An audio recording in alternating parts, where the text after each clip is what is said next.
ไม่เปิดคลิปด้วยกูของจริงกูตีแพ้ทองของจริง ตีแพ้ทองเกือบตายผมตีแพ้ทองเกือบตายแต่ผมตีแพ้ เอา แต่ผมไม่ตายกูอะไรอ้าว จะกลับบ้านกลับบ้านไม่ได้ อ้าวเอ้ยกูติดบั๊กเดี๋ยวกูด้วยกูติดบั๊กอยู่ไหนเนี่ยอ๋อ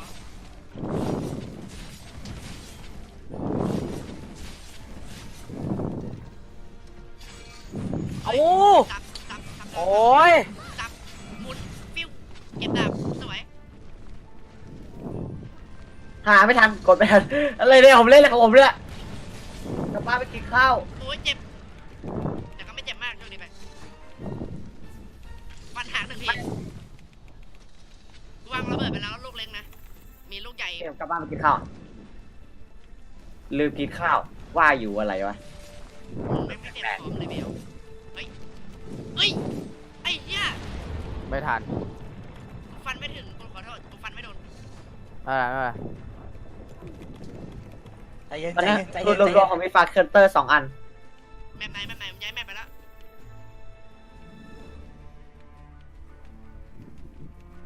ให้กูปีนขึ้นไปเถอะเพื่อนแถวนี้แหละเสียงใกล้ๆ อยู่นี่ไหนวะ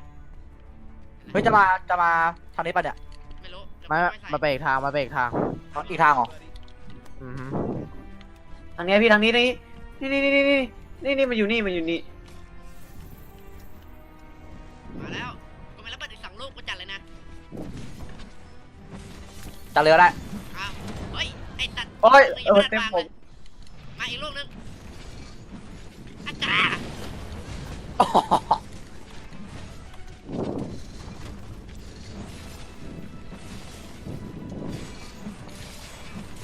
ล่าแพ้ทองจะสรุปแล้วผมไม่ตาย เฮ้ยหามาตอบโต้ เห็นแล้วมันสวนทำไรทำนา มันเล่นลิ้น ไม่มีใครสนใจพวกกูเลยแทงกระโดดทุบอ้าวไม่โดนอ้าวโดนอยู่ จุ๊บ รับดาบแป๊บเด้อ แม่งเหี้ยหางเวน อุ้ยไม่ได้โดนอะไรไม่ได้โดนหางเลยนะเว้ยกูโดนไอ้คนป่าหัวทองเนี่ยไอ้เหี้ย หมดคนป่าเด็กไอ้หัวควยคนป่าแม่งยอด เฟรมเลยกูดรอปเลยเนี่ยกูอัดคลิปทีเนี่ย ผมก็ดรอปเหมือนกันแหละผมดรอปตั้งนานแล้วแหละ เอ้ยเลือดกูหายเพราะไอ้คนป่าเหี้ยเนี่ย เฮ้ยระวังตี เห็นแล้วกูกำลังดูเพื่อนโดนทรมานอยู่ อุ้ย โอ้โหโดนอัดที่แคบ แลกกิ้งโตแลกกิ้ง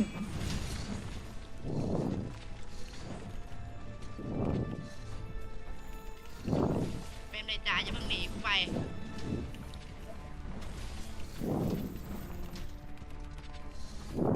เอ้าฟิวพันโบก เฮ้ยบกพี่บกเยอะมากอุ้ย ตัวไรอยู่น่ะ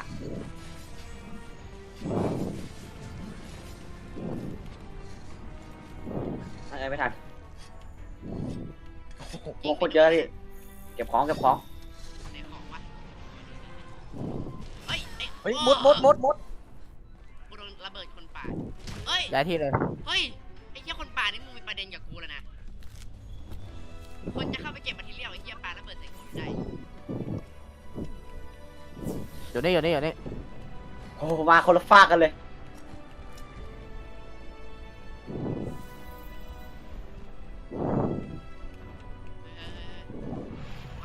มาแล้วมึง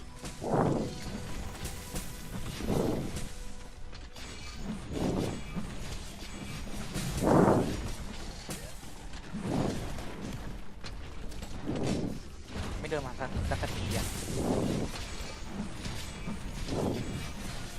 นี่มันใกล้ๆหลุดแล้วนะครับ อะไรหลุด เอาเฮ้ยล้างแดงพี่ ล้างแดง แดงแล้ว ตี เอ้า ไอ้รอบนี้ เอา เตะสอง ลงเตะสองพี่เตะสอง เตะสองรับดับ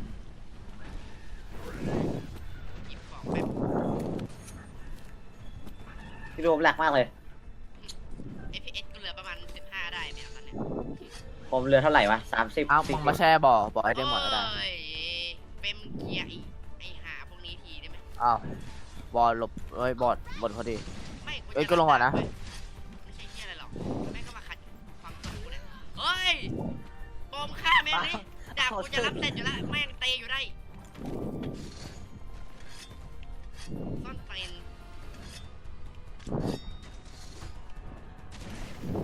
เร็ว แตก กินยาแป๊บนึงมอน ผมเราไปผมเราไป กูไม่ได้เสียเลือดจากครับตลอดเลยนะเว้ยกูเสียเลือดจากไอ้เหี้ยนั่นน่ะ เอาแตกหมดแตกมึงแตกแน่ อะไรแตก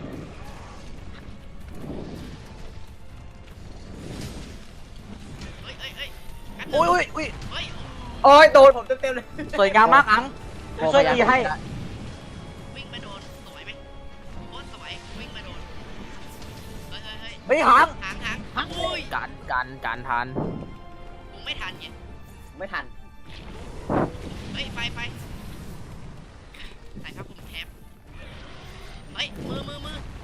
อุ้ยตีโดนหัว พี่เล่นหัวมันผมอะแบบเมื่อกี้เนี้ยที่เอาให้เขามาแตกอะ เฮ้ย เฮ้ย อาทิตย์ จ๋าก ระ ระ โด โด ด ดเฮ้ย คือถ้าจะเอาให้เขาแตกอะมันต้องไป แตกกูแตก เอาแตกหนึ่ง โดนติโอ้ยโทษ เฮ้ยผ้าคลุมช่วยไว้ ผ้าคลุมขอบคุณมากผ้าคลุม ถ้าได้สิเอ้ยหาง พี่รอไปตรงกลางดิรอตรงกลางดีกว่าตรงนี้ไม่โคตรแคบเลยนะ เมื่อกี้ห่างมันชะงักพอดีว่ะเฮียดวงโคตรดีเลยกูห่างมันเป็นไรไม่รู้หยุดหน้ากูเลยห่างติดปักไอ้เหี้ยแตกเฮ้ยพื้นแตกคนเดียวได้อยู่ปกติตอนนี้แตกไป2แล้วเหี้ย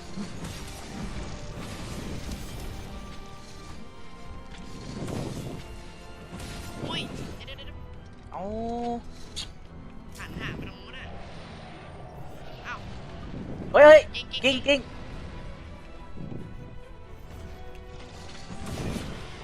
เฮ้ยนิด แตก กว้างมากเฮ้ยหลบได้ครับผมครับ ผ้าคลุมเหมือนเดิมครับขอบคุณผ้าคลุมสุดที่รัก เฮ้ยหลบได้พอดีกูอันตีอยู่ มาพักคุม ไม่นานเฮ้ยพักผมขอบคุณมากเฮ้ยพักแม่งดีว่ะแย่หลบได้ทุกทีเลยหลบได้ทุกรอบ ชอบผ้าคลุม กูหลบแม่งตีมา3 รอบแม่งไม่โดนมาสักรอบเลย เฮ้ยไม่แตกอ่ะ เฮ้ยอุ้ย ฝั่งด้านซ้ายอ่ะจะแตก อันตี แตกแล้วอ่ะ อันตี เฮ้ยเฟรม เยี่ยผมจะตายกูเกือบตายแล้วกู หางแตกเ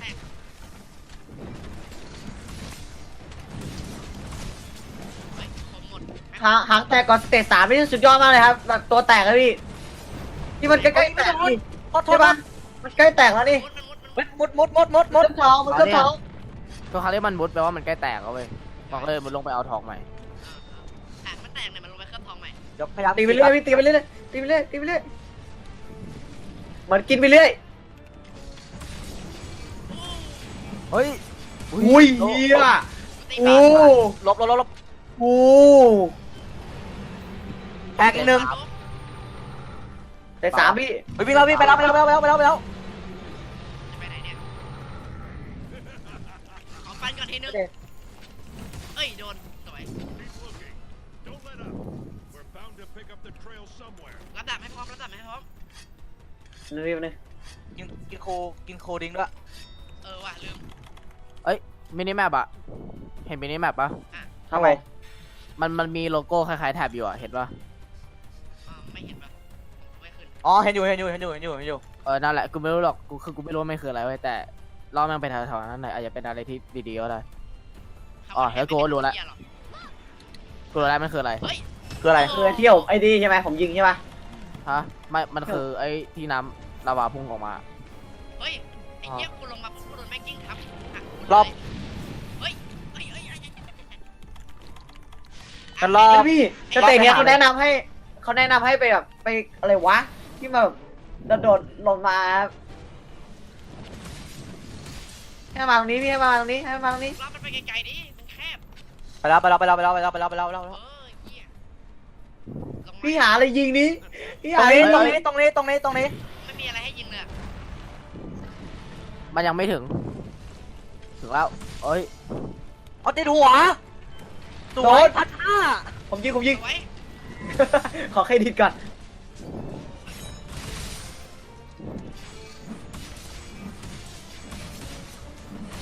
แตกเหอะแตก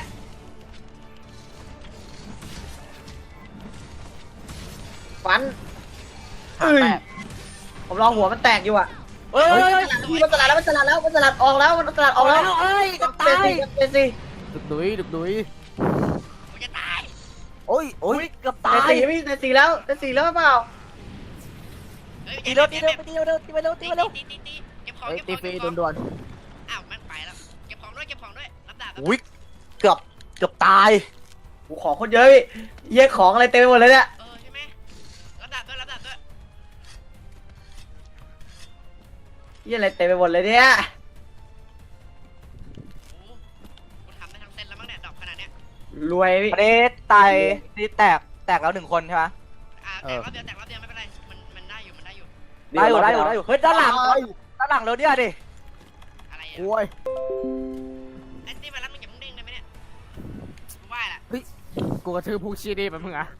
เอาเลยเฮ้ย เฮ้ย เยี่ยโอ้ย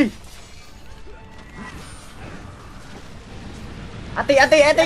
โอ้อยู่ข้างหลังมันไว้ครับอยู่ข้างหลัง กูตายเฮ้ยกูไม่ ปั ตาย กบ่อแล้ว สวย ขอเทศหัวตีเยอะ เขาเวนเขาหัวคุยตีเขาใจเขา หางโอ้โห เฮ้ย เหี้ย แกได้ เอ้ย เข้าฮิวมาดิขอบคุณครับ พี่มันจะมีมันไม่ เฮ้ย มี อัน ที่ ตี ตีให้ อันตี แล้วไอ้ พี่ใครก็ได้ที่มันดาบใหญ่ตีให้มันตีทุกคนบินนะพี่ตีทุกคนบิน ใช่ไหมได้ ตีให้คนบินแล้วใส่หัวแม่งเลย เอา พี่ใครก็ได้ตีบินหน่อยสักคนนึงอ่ะ ไอ้ปอตีได้ มาดึง ตอนนี้เป็นประโยชน์มากเลย ไปหลบ ตีบินมันมีประโยชน์มากเลยพี่ กู เฮ้ยกูค้างฮัลโหล ตัดหาง เฮ้ยเป็น เอาตีเลยแล้ว แมวโอ้ย ตีไม่ได้เอ้ยโย เฮ้ยเยี่ยเฟรมเลยกูหายเลยเนี่ยมันอันตีรัวๆเลยอ่ะค้างไปแป๊บนึงเลยเนี่ย อุ้ย อย่าวิ่งนะมึงเอียวิ่งหนีกูอีกแม่งเสียตีฟรีแม่งช่างแม่ง คือมันวิ่งไวอ่ะ เฮ้ยไอ้จิ้งเหลนมันอยู่นิ่งๆดิ ต้องให้มันล้มมาพี่ใครจะตีหน่อย พยายามอยู่ เฮ้ย ไม่แมว หอไอหอไอเสากลางอ่ะมันปีนได้นะ สอง เอาใช่ ไม่ได้ เอาเลยพี่โป เอาแมว มันล้มเมื่อกี้มันล้มแล้วมันเปิดติ ไ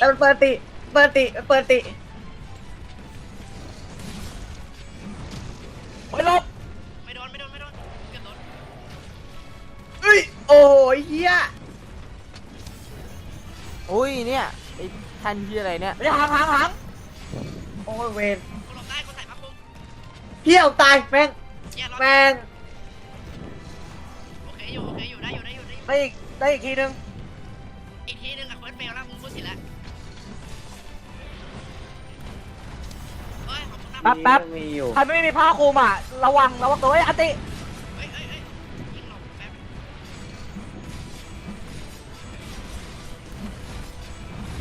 อุ้ยไอ้เหี้ยกวาดโคตรกว้างเลย เฮ้ย พี่มันน่าจะมีขายแพ็คโพชั่นนะไม่ได้ขายแพ็คโพชั่นอ่ะเขาเรียกว่าอะไรวะ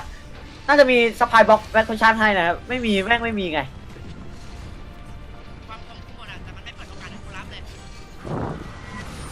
เฮ้ย อุ้ยโดนอันติ หาของก่อนมีปะวะครับได้เถอะไหว้ละฮะแม่งค้าไม่ได้พี่ไม่มีอ่ะชิบหายแล้ว เฮ้ย โอ้ย ตึง โอ้ยเหี้ยคือ หาง